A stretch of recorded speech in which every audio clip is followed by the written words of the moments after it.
Jeff Schluter. Did I say it right? And so Jeff brings decades of experience as a workforce development and vocational rehabilitation professional with deep expertise in ADA and HIPAA, which is better known as HIPAA. Compliance, workforce programs, job development, employment, soft skills, and workplace diplomacy. His work includes direct advocacy and sworn testimony in court, engaging systems that honor shared responsibility between businesses and workers, litigants and defendants, hospitals and patients, and classrooms and students. Grounded in public policy and guided by a faith that affirms both dignity and accountability, he believes justice works best when we strengthen and value the vulnerable while upholding responsibility across institutions. Tonight, he brings a message rooted in history, faith, and civic duty, a call to recognize ability before disability. The title of his speech tonight is "I Have a Dream for You." Thank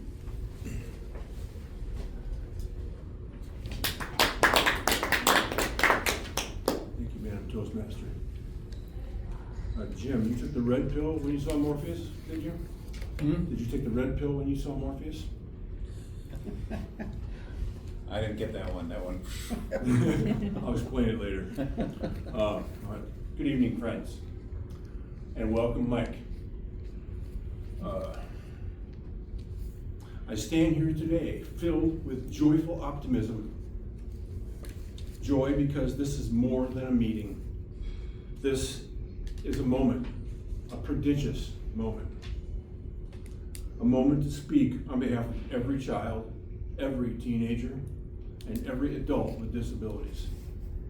A moment to say out loud what so many have waited far too long to hear. You belong. You have value. You are not alone. When our nation's architects set quill pen to parchment, they committed a public declaration in writing of their unalienable rights, namely life, liberty, and the pursuit of happiness. The words were not casual.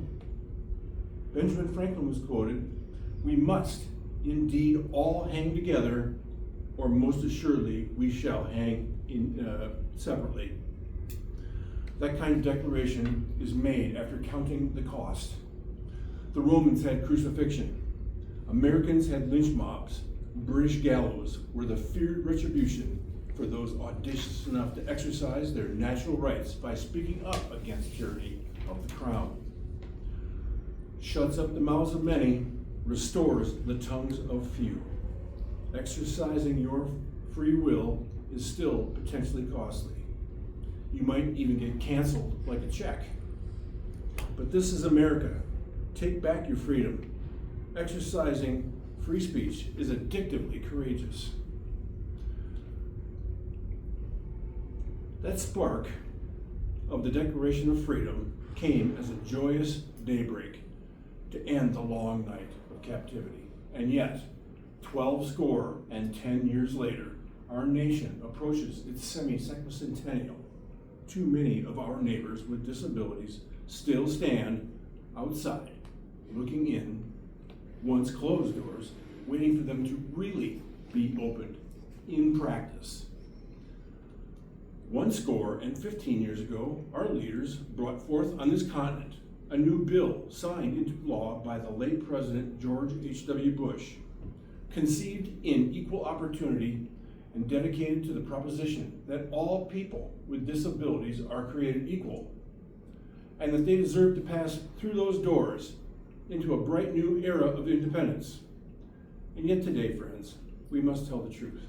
A law on paper does not always become freedom in practice, now does it? Cutting down another tree just to record unenforced laws. There's a whole couple of political movements in there, I suppose. America made a promise, but too often, when people with disabilities try to access that promise, they encounter systemic silence, calls unanswered, emails ignored, processes stalled, responsibility diffused.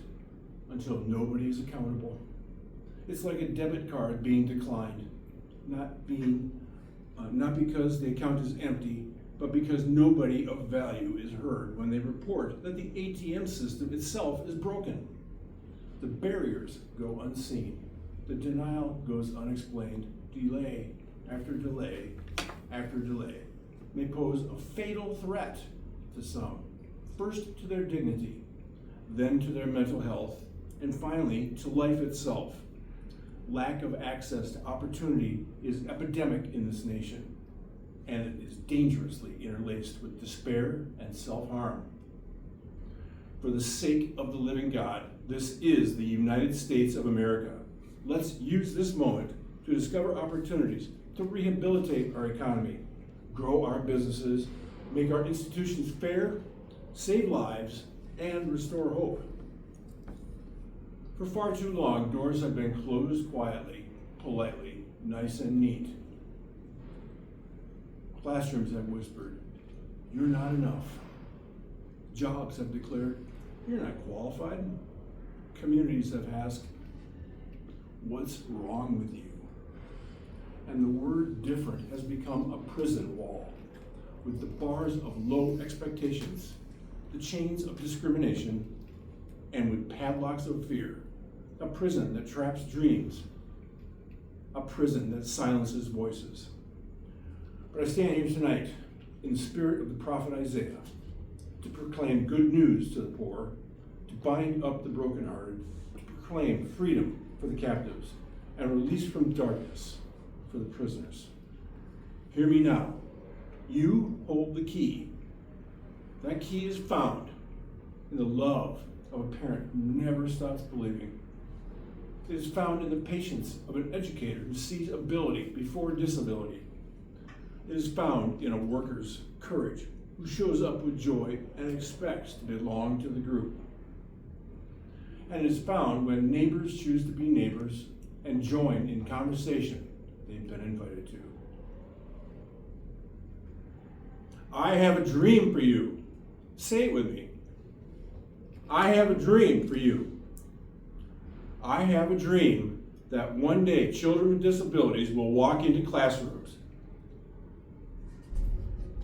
and be welcomed with joy and outstretched hands, not having to endure the silence of quiet judgment.